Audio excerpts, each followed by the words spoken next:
मित्रों नमस्कार। Solid study में आपका स्वागत है। मित्रों, आज हम लोग भारतीय संविधान में जो नवीनतम संविधान संशोधन हुए हैं उनके बारे में अध्ययन करेंगे। तो नवीनतम संविधान संशोधन के बारे में अध्ययन करें इससे पहले हम लोग भारतीय संविधान के कुछ प्रमुख तथ्य को देख लेते हैं। उसके बाद हम लोग अपने संविधान जो संशोधन नवीनतम हुए हैं उसके बारे में अध्ययन करेंगे। तो चलिए सबसे पहले हम लोग ध्यान दे लेते हैं मित्रों कि हमारा जो संविधान है ये मूल रूप से जो हमारा संविधान है ये 26 नवंबर 1949 को पहली बार लागू हुआ। इसके कुछ महत्वपूर्ण जो अनुच्छेद थे वो 26 नवंबर 1949 को लागू हो गए और उसके बाद जो शेष बचा हुआ था हमारा पूरा संविधान वो 26 जनवरी 1950 को लागू हुआ था। तो हम लोगों को ये सब तथ्य याद रखना है। और उस समय जो हमारा मूल संविधान था उस हमारे मूल संविधान में कुल 22 भाग और 8 अनुसूचियां तथा 395 अनुच्छेद थे। मित्रों, ये हम लोगों को ध्यान दे रहना है कि उस समय हमारे जो संविधान था मूल रूप से उसमें 8 अनुसूचियां, 22 भाग तथा 395 अनुच्छेद थे। और वर्तमान समय में यह संशोधन के द्वारा बढ़ करके 2022 तक हम लोग देख रहे हैं। कब तक के लिए? 2022 तक जो बढ़े हुए हैं। वर्तमान समय में हमारा जो 22 भाग था ये बढ़ करके हो गया है 25। तो वर्तमान समय में हमारे संविधान में 25 भाग, 12 अनुसूचियां, जो 8 अनुसूचियां थी वो 4 बढ़ करके 12 हो गई हैं। और अनुच्छेद जो 395 हुआ करते थे अब वो बढ़ करके 448 हो गए हैं। तो मतलब ये नहीं है कि अनुच्छेद की संख्या लगातार बढ़ गई कि अब अनुच्छेद लिखा जाएगा 395 के बाद 396। उसमें जो कई भाग अलग अलग जोड़े जाते हैं, जैसे आर्टिकल 19A, 19B, 19 ऐसे ऐसे जो अनुच्छेद बनाए जाते हैं मित्रों वो अनुच्छेद हैं। तो कहने का मतलब ये नहीं है कि उनकी संख्या लगातार बढ़ गई है। जो बीच बीच में बढ़ा दिए जाते हैं किसी अनुच्छेद के अंतर्गत उसी को पूरा काउंट करके तो कितने अनुच्छेद हो गए हैं कुल मिलाकर के वर्तमान समय में हमारे संविधान में? तो 448 अनुच्छेद हैं, 25 भाग हैं और 12 अनुसूचियां हैं। ये हम लोगों को ध्यान दे रहना है। और हमारे संविधान में जो ये बढ़ करके या घट करके कुछ कम ज़्यादा हो जाती हैं तो ये किसके द्वारा होता है? संशोधन के द्वारा किया जाता है मित्रों। किसी को निरसित किया जाता है और जो संशोधित करके बढ़ाया जाता है। तो हमारे जो संविधान में संशोधन होता है वो किसके तहत होता है? वो आर्टिकल 368, ये हम लोगों को याद रखना है। ये एक इम्पॉर्टेंट अनुच्छेद है। भारत में जो भारतीय संविधान में जो संशोधन की प्रक्रिया है उसका प्रावधान किसके तहत है? तो आर्टिकल 368 के तहत संविधान संशोधन का प्रावधान है। अब हम लोग चलते हैं अपने जो संशोधन हुए हैं उसके बारे में देखते हैं। तो हम लोग सबसे पहले जो संविधान संशोधन हाल के वर्षों में हुए हैं, नवीनतम, कहने का मतलब जो बहुत पुराने नहीं और पहले तो बहुत इम्पोर्टेंट अनुच्छेदों का या जो संविधान संशोधन है उनका संशोधन हुआ है। लेकिन हम लोगों को ध्यान क्या देना है? हम लोग अध्ययन इसमें इस भाग में 100वें संविधान संशोधन से अनुच्छेद शुरू करेंगे अपना अध्ययन और देखेंगे कितना संशोधन अभी तक हुआ है। तो हम लोग देख रहे हैं कि जो 100वां संविधान संशोधन है ये किससे संबंधित है? ये भारत और बांग्लादेश के बीच 1974 में जो भूमि विवाद हुआ था उसी के बीच सीमा समझौता के लिए ये संशोधन किया गया है। इस संशोधन के तहत मित्रों क्या किया गया है? इस संशोधन में कुछ भूमि बांग्लादेश को भारत सरकार के द्वारा दी गई है और बांग्लादेश के द्वारा भारत सरकार, मतलब भारत को कुछ भूमि दी गई है और भारत के द्वारा बांग्लादेश को।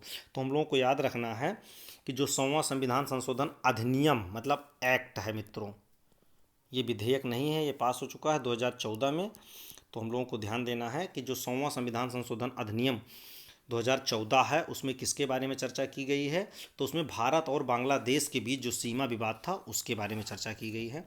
उसके बाद हम लोग देखते हैं जो 101वां संविधान संशोधन है ये किससे संबंधित है, तो 101वां जो संविधान संशोधन है ये जीएसटी से संबंधित है। जीएसटी काफ़ी चर्चा में रहता है, इसलिए हम लोगों को ये ध्यान देना है कि 101वां संविधान संशोधन अधिनियम 2016 जो है वो किससे संबंधित है, ये जीएसटी के गठन से संबंधित है।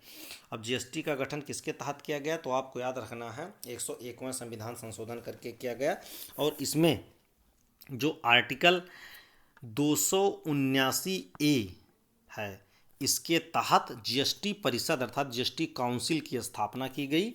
और हम लोगों को ये ध्यान देना है कि जो जीएसटी काउंसिल है उसके अध्यक्ष जो होते हैं वो भारत के केंद्रीय वित्त मंत्री, कौन होता है, केंद्रीय वित्त मंत्री होती हैं। ये हम लोगों को ध्यान देना है, ये पूछा भी जाता है। केंद्रीय वित्त मंत्री इसकी अध्यक्ष होती हैं, तो हम लोगों को ध्यान देना है। और ये जो जीएसटी परिषद है इसके द्वारा कई प्रकार की दरें लागू की जाती हैं, वो आप लोगों को ध्यान देना है। और जो हमारे देश में जीएसटी लागू हुई वो कब से लागू हुई, तो ये हम लोगों को ध्यान देना है मित्रों कि 1 जुलाई 2017 से जीएसटी लागू हुई। तो संविधान संशोधन के बात हम लोग कर रहे हैं, तो हमको ध्यान देना है कि 101वां संविधान संशोधन है जो जीएसटी से संबंधित है, जीएसटी के गठन से संबंधित है। और उसमें एक आर्टिकल है और 279A जिसके तहत जीएसटी काउंसिल की स्थापना की गई है। जीएसटी हमारे देश में कब लागू हुई, तो 1 जुलाई 2017 से लागू हुई। ये सब चीज़ हम लोगों को ध्यान देना है। अब उसके बाद हम लोग बात करते हैं 102वें संविधान संशोधन की। तो 102वां जो संविधान संशोधन है मित्रों वो हमारा किससे संबंधित हो, तो 102वां संविधान संशोधन अधिनियम 2018 है। ये किससे संबंधित है, तो ये ओबीसी आयोग मतलब अन्य पिछड़ा वर्ग का जो आयोग है उसको संवैधानिक दर्जा दिया गया। तो आयोग जो है उसका पूरा नाम है राष्ट्रीय पिछड़ा वर्ग आयोग, मतलब national commission for backward classes. तो ये इसको संवैधानिक दर्जा दिया गया। तो ये किसके तहत दिया गया है मित्रों, तो ये इसके लिए एक आर्टिकल जोड़ा गया है 338B में राष्ट्रीय पिछड़ा वर्ग आयोग को संवैधानिक दर्जा दिया गया है। इसके तहत ये हम लोगों को ध्यान देना है। मतलब ये भी पूछा जा सकता है कि राष्ट्रीय पिछड़ा वर्ग आयोग का जो संवैधानिक दर्जा दिया गया किसके तहत दिया गया, तो किस आर्टिकल के तहत अगर पूछा जा सकता है तो 338B आपको ध्यान देना है। और अगर कभी ऐसा पूछ लिए घुमा सकता है आयोग कि राष्ट्रीय पिछड़ा वर्ग आयोग का दर्जा तो दिया गया मान लीजिए 2018 में, लेकिन अगर पूछ ले कि राष्ट्रीय पिछड़ा वर्ग आयोग की स्थापना कब हुई, तो आप लोगों को ध्यान देना है इसकी मूल रूप से स्थापना पहले 1993 में हो चुकी है। तो ये हम लोगों को ध्यान देना है मित्रों कि राष्ट्रीय पिछड़ा वर्ग आयोग की स्थापना अगर पूछा जाए कब हुई थी तो 1993 में। और इसको अगर राष्ट्रीय पिछड़ा वर्ग को संवैधानिक दर्जा कब प्रदान किया गया, तो ये आप लोगों को ध्यान देना है 2018 में। ये क्वेश्चन बन सकते हैं। और आर्टिकल भी इसमें ध्यान देना है कि 338B के तहत राष्ट्रीय पिछड़ा वर्ग को संवैधानिक दर्जा दिया गया है। और इसमें एक चीज़ और ध्यान देना है, एक आर्टिकल है आर्टिकल 342A। जो आर्टिकल 342A है इसके तहत मित्रों जो सोशल एवं एजुकेशनल बैकवर्ड क्लासेस, कहने का मतलब ओबीसी के बारे में बात कर रहे हैं, उनकी पहचान एवं सूची बनाने के लिए केंद्र सरकार को शक्ति प्रदान की गई थी। इस आर्टिकल के द्वारा ध्यान देना है कि 342A के तहत केंद्र सरकार को ओबीसी के पहचान करने और उनकी सूची बनाने की जो शक्ति प्रदान की गई थी वो केंद्र को किस संविधान संशोधन अधिनियम के तहत, तो 102वें संविधान संशोधन अधिनियम 2018 के तहत। क्योंकि इसकी चर्चा अभी आगे आएगी तो हम लोगों को ध्यान देना है कि जो केंद्र सरकार है 102वें संविधान संशोधन में दो मुख्य चीज़ों पर जोर दिया गया। एक तो राष्ट्रीय पिछड़ा वर्ग आयोग को संवैधानिक दर्जा प्रदान किया गया जो आर्टिकल 338B के तहत है, और उसके बाद में इसमें जो दूसरी चीज़ है आर्टिकल 342A जो बहुत महत्वपूर्ण है। इसमें क्या किया गया कि सामाजिक एवं शैक्षणिक रूप से पिछड़े वर्गों के लिए जो उनकी पहचान करना और उनकी सूची मतलब लिस्ट तैयार करने की जो शक्ति प्रदान की गई वो केंद्र सरकार को अर्थात राष्ट्रपति के अंतर्गत की शक्तियाँ रखी गई, राज्यों को नहीं दी गई, केंद्र को दी गई। तो ये हम लोगों को ध्यान देना है किसके तहत, 342A के तहत और संविधान संशोधन 102A के तहत। अब हम लोग देखते हैं 103वां संविधान संशोधन, इसमें क्या है। तो 103वें में हम लोगों को ध्यान देना है मित्रों, जो 102वां संविधान संशोधन था, जो 102वां था वो ओबीसी से संबंधित, और जो 103वां संविधान संशोधन है ये हम लोगों को ध्यान देना है, ये ईडब्ल्यूएस से संबंधित है। 102वां ओबीसी से और 103वां ईडब्ल्यूएस से। 103वां संविधान संशोधन अधिनियम के तहत ईडब्ल्यूएस का प्रावधान किया गया, जिसके तहत आर्थिक रूप से पिछड़े वर्गों के लिए 10% आरक्षण की व्यवस्था की गई।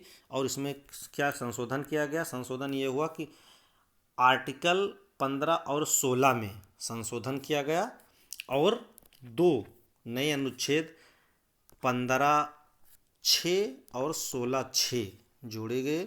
ये हम लोगों को ध्यान देना है मित्रों, ये आर्टिकल 15(6) और 16(6) जोड़े गए हैं, जो अनुच्छेद संविधान 103वें संविधान संशोधन के अंतर्गत आते हैं।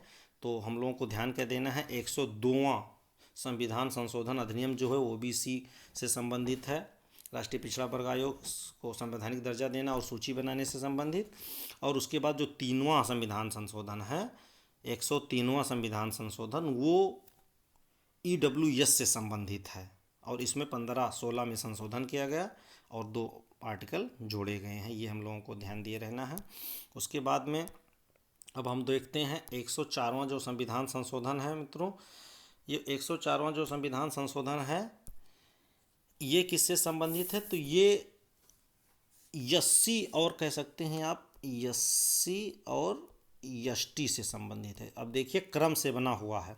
102वां जो संविधान संशोधन था वो ओबीसी को संवैधानिक दर्जा ओबीसी आयोग को देने से संबंधित था। 103वां जो संविधान संशोधन है वो ईडब्ल्यूएस से संबंधित है। और जो 104वां संविधान संशोधन है मित्रों, ये एससी और एसटी वर्ग के लिए जो सीटें रिजर्व की जाती थी, अर्थात सीटों को जो आरक्षण दिया जाता था लोकसभा और राज्य विधानसभाओं में, उसको 10 वर्षों के लिए, कितने वर्षों के लिए, 10 वर्षों के लिए बढ़ा दिया गया है। और बढ़ा करके इसकी अवधि कितने तक कर दी गई है, 25 जनवरी 2030 तक। कितने तक, 25 जनवरी 2030 तक बढ़ा करके कर दी गई है। तो 104वां जो संविधान संशोधन है एससी एसटी के रिजर्वेशन, सीटों के रिजर्वेशन से संबंधित है, जिसके आरक्षण को 10 साल और बढ़ा दिया गया है। और 10 साल बढ़ाने के बाद ये कितना सीमा हो रही है, तो आपको ध्यान देना है कि 25 जनवरी 2030 तक बढ़कर हो गया है। और दूसरा एक पॉइंट इसमें जो है वो है कि जो लोकसभा और राज्य विधानसभाओं में एंग्लो इंडियन के लिए जो सीटें आरक्षित की जाती थीं या उनके लिए जो उनका मनोनयन उसमें किया जाता था, उनको मनोनीत किया जाता था, अगर राष्ट्रपति या राज्यपाल को लगता था कि उनका प्रतिनिधित्व पर्याप्त नहीं है, उसको भी 104वें संविधान संशोधन अधिनियम 2019 के तहत एंग्लो इंडियन को समाप्त कर दिया गया है। अब भारत में इसका कोई प्रावधान नहीं है। और उसके बाद हम लोग देखते हैं जो सबसे अभी तक जो संविधान संशोधन हुए हैं उसमें आखिरी है 105वां संविधान संशोधन।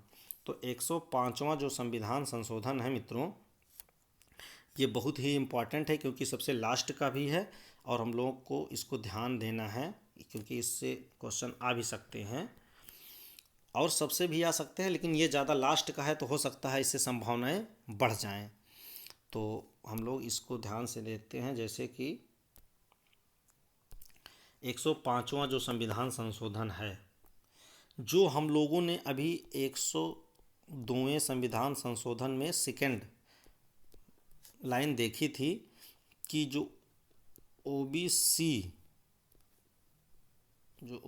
थी इनकी पहचान करने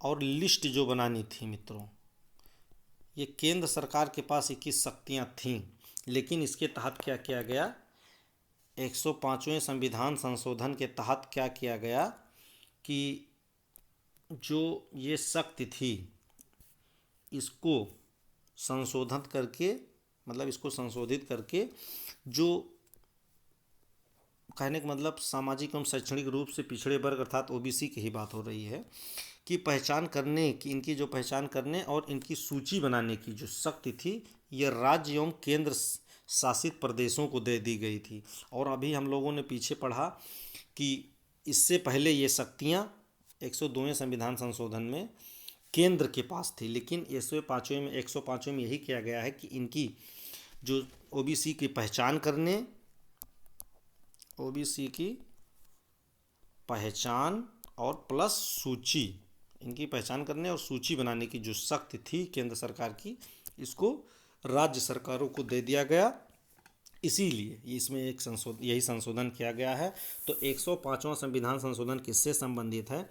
तो हम लोगों को ध्यान देना है कि 105वां संविधान संशोधन जो है वो सामाजिक एवं शैक्षणिक रूप से पिछड़े अर्थात SEBC अर्थात सोशल एजुकेशनल बैकवर्ड क्लासेस की पहचान करने और इनकी सूची बनाने की जो केंद्र सरकार की शक्ति थी, अर्थात जो केंद्र सरकार के पास थी, उसको राज्यों एवं केंद्र शासित प्रदेशों को दे दी गई है। अर्थात पहले ये इनके पास थी तो इनके अधिकारों को बहाल कर दिया है। और मित्रों हुआ ऐसा क्यों कि पहले केंद्र के पास थी, राज्य के पास आ गई? तो इसमें क्या हुआ कि मई 2021 में सुप्रीम कोर्ट ने 102 संविधान संशोधन में जो पैसे तो कई प्रावधान थे, लेकिन इसमें से ये वाला प्रावधान जो केंद्र के पास थी इनकी पहचान करने की और सूची बनाने की, ये जो प्रावधान था इसको सुप्रीम कोर्ट ने रद्द कर दिया और इसी को अधिकार को राज्यों को देने के लिए ये संविधान संशोधन किया गया है। तो ये हमारा मुख्य रूप से जो काफ़ी हम लोगों के लिए इम्पोर्टेंट नवीन अभी तक कहने का मतलब 100 से हम लोगों ने देखा है 100वें संविधान संशोधन अधिनियम से, और 2000 अगर हम 22 तक की बात करें तो 105वें संविधान संशोधन तक हुआ है। तो ये 6 हम लोगों ने अध्ययन किया संविधान संशोधन, ये हमारी परीक्षा की दृष्टि से काफ़ी इम्पॉर्टेंट हो सकते हैं मित्रों। तो हम लोगों को ध्यान देना है। और ये एक चीज़ हम लोग ध्यान दे सकते हैं कि अगर बात करें, जैसे चूँकि हम लोग ने ये देखा तो प्रथम संविधान संशोधन अधिनियम कब पारित हुआ था? तो जो प्रथम संविधान संशोधन अधिनियम था मित्रों, अगर प्रथम की बात करें हम लोग तो प्रथम संविधान संशोधन जो था, प्रथम कॉन्स्टिट्यूशन अमेंडमेंट अगर बात करें इसकी तो ये 1951 में किया गया था और इस समय नेहरू जी प्रधानमंत्री थे। तो हम लोगों को ध्यान देना है। इसकी मुख्य बात ये है कि इसमें कानून की रक्षा के लिए संपत्ति अधिग्रहण से संबंधित, अधिग्रहण के लिए कुछ कानून और प्लस 9वीं अनुसूची जोड़ी गई कि भूमि सुधार से संबंधित। उसमें सरकार के द्वारा बहुत से कार्यक्रम चलाए जा रहे थे जिसमें सरकार को काफ़ी दिक्कत आ रही थी, तो इसीलिए उन्होंने 9वीं अनुसूची जोड़ी है मित्रों। तो ये हम लोगों को ध्यान देना है कि प्रथम संविधान संशोधन 1951 में हुआ था। इसमें संपत्ति अधिग्रहण से संबंधित कानून और 9वीं अनुसूची जोड़ी गई जो मुख्य है। वैसे तो इसमें कई प्रावधान थे लेकिन ये मुख्य हैं। तो चलिए हम लोग अपनी चर्चा को अब यहीं पर समाप्त करते हैं मित्रों। जय हिंद, जय भारत।